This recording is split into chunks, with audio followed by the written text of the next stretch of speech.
My name is Brad Garton. I'm a professor of music on the music faculty here at Columbia, and I'm also director of the Computer Music Center. Sound art is basically a program designed for students who are using sound as an integral part of their creative practice. So this would be people who are doing work with, say, installations where sound is a big component, people that might be crossing the boundary into other media, multimedia and things like that. But the focus would be on sound, and that's what differentiates it from the other School of the Arts programs.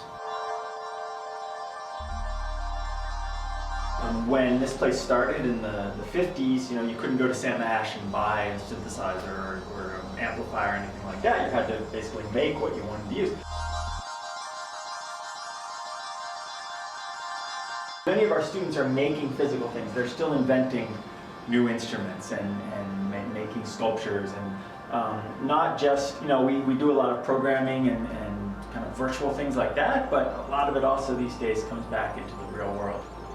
This was Victor Adon, was another grad student he took these old print heads from old printers and dot matrix printers and hacked into them and figured out how to activate the little pins inside, and then used them to resonate a film canister, and used a laser cutter to cut out these kind of cicada wings.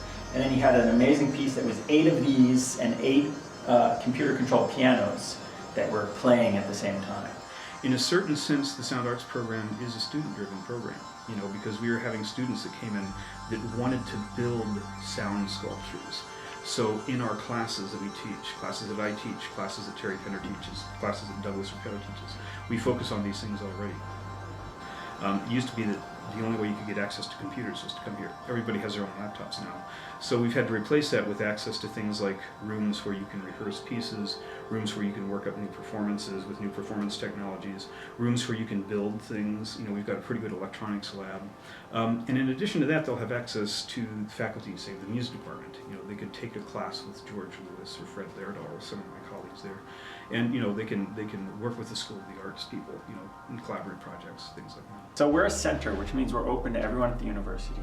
We don't have, we're not a major, so there's no student who is kind of in residency or getting a degree from us, which means that we have a population from all across the university. We'll get dancers from Barnard and journalism students and engineering students, and of course a lot of music students. So really it's anyone. You come and you take our classes, and that gets you access to the equipment and the spaces.